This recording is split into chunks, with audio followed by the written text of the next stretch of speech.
Hello friends, मैं फिर से आप सबके सामने हाजिर हो गई हूँ पिंजरे में कैद मोहब्बत का अगला भाग लेकर। तो चलिए हम अपनी कहानी शुरू करते हैं। पिछले एपिसोड में हमने देखा जो अजनबी पूर्वी को कॉल कर रहा है वो अपूर्व होता है, उसके बचपन का दोस्त। वो रात में उससे बात करती है, तभी उसकी माँ आकर उसको बताती है कि तेरी शादी तेरे पिताजी ने तय कर दिया। अब आगे क्या आप लोगों ने बिना मुझसे पूछे बात पक्की कर दी? हाँ, क्योंकि हर बार तू कोई ना कोई नौटंकी खड़ी कर देती थी, इसीलिए तुझे इस बार कुछ नहीं बताया। देख बेटा, हम कोई तेरे दुश्मन नहीं है। जहाँ भी तेरा रिश्ता होगा वो बहुत बड़े आदमी हैं। घर का क्या कहना, घर नहीं महल है, महल। घर में नौकरों चाकर की कोई कमी नहीं है। तुझे करना धरना कुछ नहीं है मेरी बिटिया। तुझे महारानी बनकर रहना है, महारानी। अपनी माँ के मुंह से ये कीर्ति बखान सुनकर पूर्वी का माथा ठनका और उसने बड़े ही ठंडे स्वर में बोला, कितनी रकम मिलेगी माँ आपको मुझे सूली पर चढ़ाने के लिए? सुनीता को ये बात कलेजे में तीर की तरह लगी। मैं क्या तुझे बेच रही हूँ जो मैं रकम लूंगी? एक तरह का ये बेचना ही है माँ, पूर्वी ने दुखी होकर कहा। खैर अब ये बताओ कि लड़के में क्या कमी है? पूर्वी ने फिर से टोंट मारा। देख बेटा, समझ बुझ से काम ले, चिकनी चुपड़ी सूरत पर मत जा। आजकल पैसा ही भगवान है, पैसे के बिना आजकल कोई काम नहीं होता। हम दान दहेज देकर तेरे लिए कैसा घर ढूंढ पाएंगे? ज़्यादा से ज़्यादा तुझे रोटी की सूख होगी, पर यहाँ तू रानी बनकर रहेगी। लड़की की शादी हो चुकी है, पर संतान का सुख नहीं है, इसलिए वे शादी कर रहे हैं, वरना इतनी बड़ी संपत्ति का वारिस कौन होगा? पूर्वी ये सुनकर सन्न रह गई। एक ऐसे आदमी से उसकी शादी हो रही है जो पहले से ही शादीशुदा है, जिसकी बीवी उसी के घर में है और उसकी संतान नहीं हो रही, इसलिए वो शादी कर रहा है। कल ही उसकी सगाई है। ये समाचार उसके दिमाग पर हथौड़े की तरह चोट कर रहा था। सुनीता उसे चुपचाप देखकर वहाँ से चुपचाप जाने में ही अपनी भलाई समझी और पूर्वी को आज रात फिर से जागना था। ये समाचार सुनकर उसे नींद कैसे आ सकती थी? मन में सोचा, हे भगवान, ये कैसे माता पिता दिया है आपने मुझे, जो हर समय केवल पैसा पैसा करते रहते हैं और किसी की भी परवाह नहीं है इन्हें। इसी वजह से शायद भैया और भाभी इन दोनों को छोड़कर चले गए। वो अपने भविष्य के बारे में सोच रही थी। उसका भविष्य कैसा होगा? जाहिर सी बात है, जो इंसान दूसरी शादी कर रहा है उसने संतान होने का इंतजार तो किया ही होगा, और काफ़ी इंतजार के बाद उसने ये रास्ता निकाला होगा, तो उम्र दराज तो होगा ही। पैसे की हवस किस हद तक बढ़ सकती है और इंसान को कहाँ से कहाँ ले जा सकती है, ये सोचकर उसे अपने माँ बाप से नफरत होने लगी थी। ये बात सही है कि वे उसे बहुत प्यार करते हैं, लेकिन ऐसा प्यार किस काम का जो उसके औलाद को किसी चीड़-हरण की तरह लगे? ऐसा सुरक्षा नहीं चाहिए उसे जो उसके दम घुटे। ये इस बात सही है कि घर चलाने के लिए पैसा ज़रूरी है, लेकिन पैसा ही तो सब कुछ नहीं होता ना। उसे पूरी ज़िंदगी गुजारनी है उसके साथ। ऐसे आदमी के साथ वो पूरी ज़िंदगी कैसे काटेगी जो पहले से ही उसे नापसंद हो? एक दिन की बात होती तो वो शायद रह लेती, लेकिन अपनी पूरी ज़िंदगी वो कैसे रहेगी?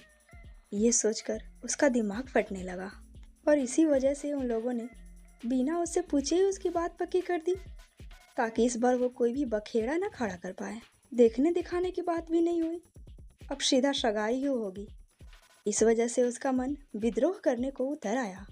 मैं भी देखती हूँ कैसे बिना मर्जी की सगाई होती है, पूर्वी ने मन ही मन सोचा और अपने दिमाग को दूसरी तरफ मोड़ने लगी। न जाने क्यों उसे उसी अजनबी से बात करने की इच्छा हो रही थी, जिसे उसने कुछ देर पहले खुद ही भाड़ में जाओ कहकर फ़ोन काट दिया था। इस समय वो उसे हमदर्द लग रहा था। वो किसी से बात करना चाह रही थी, जिससे वो अपने मन की व्यथा को प्रकट करके अपने मन को हल्का कर सके। अगर सुरभि यहाँ होती तो वो सारी बातें सुरभि को बताती, जिससे उसका मन हल्का हो जाता। पर इस समय तो बहुत रात हो चुकी थी, सुरभि से बात करना इस वक्त उसका संभव नहीं था। तो क्यों ना मैं उस अजनबी को फ़ोन करूं? और उसे अचानक से अपने फ़ोन की याद आई। उसे अचानक से ध्यान आया, मैंने तो बिना कहीं ही फ़ोन काट दिया था, लेकिन उधर से फ़ोन क्यों नहीं आया? फिर उसने अपना मोबाइल देखा तो वो स्विच ऑफ हो चुका था। वो अपना सिर पकड़कर चुपचाप बैठ गई। उसका पूरा ध्यान अब उस अजनबी ने खींच लिया था। अपूर्व, पूर्वी, पूर्व, ये जुमला उसे याद आ रहा था। उसकी स्मृति के द्वार खुलते गए और वो अपने नानी के गांव में जा पहुंची। जब वो छोटी सी थी, अपने स्मृति से झांकते उस नन्हे से बचपन को वो देख पा रही थी। पूर्वी, पूर्वी, नानी की पुकार सुनकर पूर्वी भागती हुई आई। क्या बात है नानी जी? जा, जरा रामेश्वरी मौसी के घर चली जा। आज उनके यहाँ सत्यनारायण भगवान की कथा है, सुन के आना और प्रसाद भी लेके आना।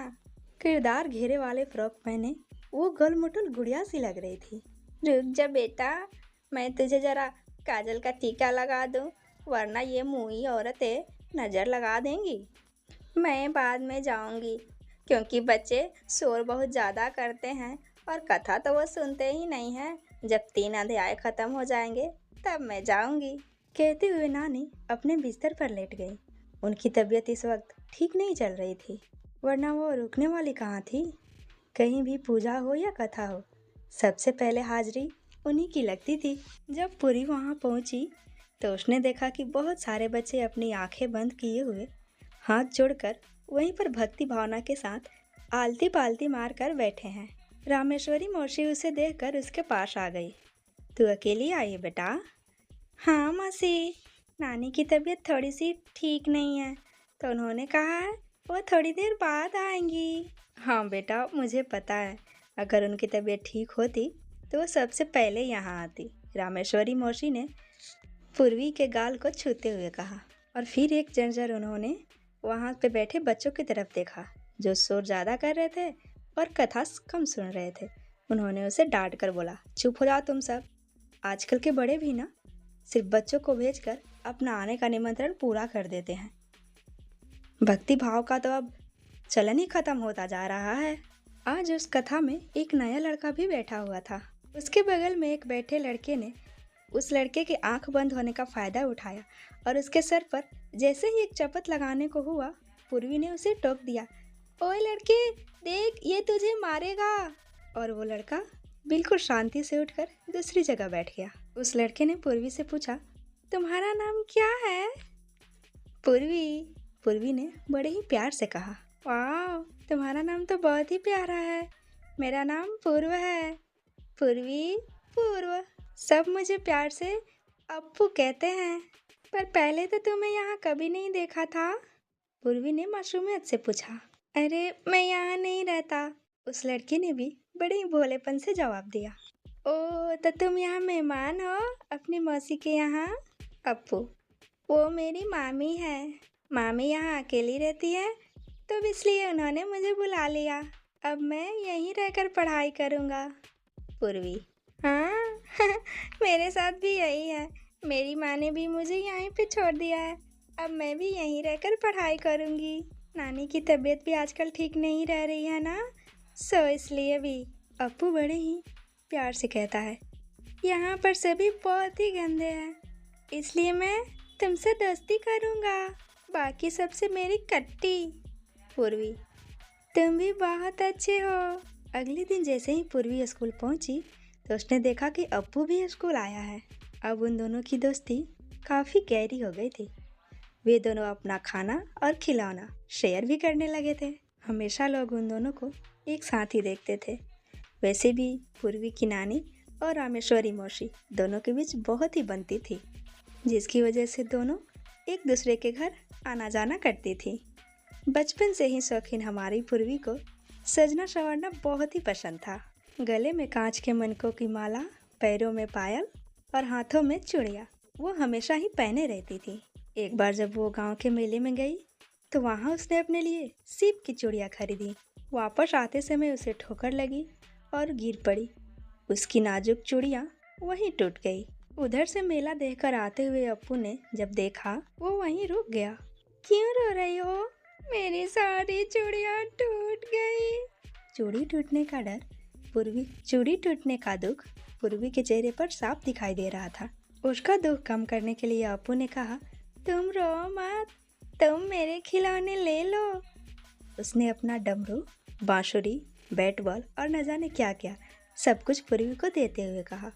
पूर्वी ने खिलौना तो ले लिया, पर उसकी नज़र अब भी अपनी टूटी हुई चूड़ियों पर थी।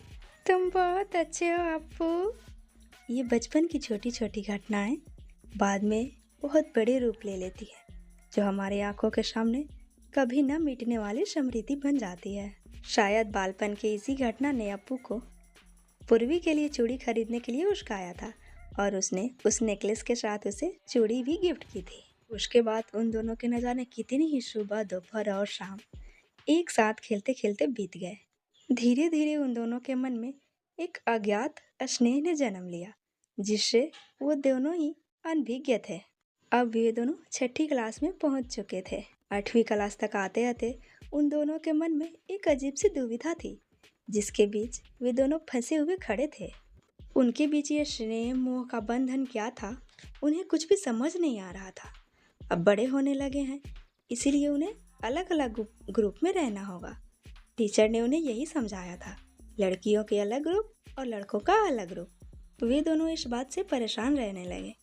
8वीं की परीक्षा जैसे ही पूरी हुई, पूर्वी के पिताजी का आना हुआ। नानी ने पूर्वी को उसके पिताजी के साथ ही भेज दिया। लड़की से आनी हो रही है, अपनी आंखों के सामने रखना ही ठीक है जमाई साहब। पूर्वी सुबह अप्पू को बताकर जाना चाहती थी, लेकिन उसे देर हो रही थी, इसीलिए वो उसे बिना बताए ही चली गई। वो बार बार पीछे मुड़कर देख रही थी कि कहीं पर अप्पू दिख जाए, लेकिन उसे अप्पू कहीं नहीं दिखा। अपने दिल में एक अनजाने से, एक अनकहे से अरमान लेकर पूर्वी अपने घर आ गई। दिन गुजरते गए और उसकी स्मृति पर धूल पड़ने लगी। परत दर परत पड़ते उस धूल ने उसकी स्मृति को लगभग भुला ही दिया था। अब वो अपने स्कूल के दिनों को शायद भूल ही गई थी। उसके पुराने मेला देखने के शौक ने उसे फिर उसी जगह पर लाकर पूर्व से मिला दिया, जो कि एक अजनबी था।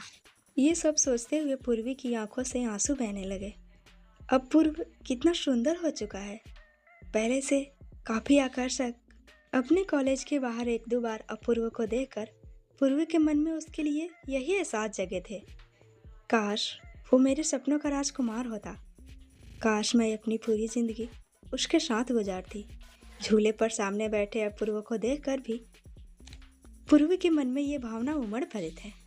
पूर्वी सोच रही थी कि आज तो उसका मोबाइल स्विच ऑफ हो गया, लेकिन कल वो उससे पूछेगी कि वो कहाँ रह रहा है, क्या कर रहा है, और सबसे बड़ी बात कि वो यहाँ आया कैसे। और जब मैं मेले में चीज़ें खरीद रही थी तो उसने मुझसे बात करने की कोशिश क्यों नहीं की, वो कैसे आया वहाँ।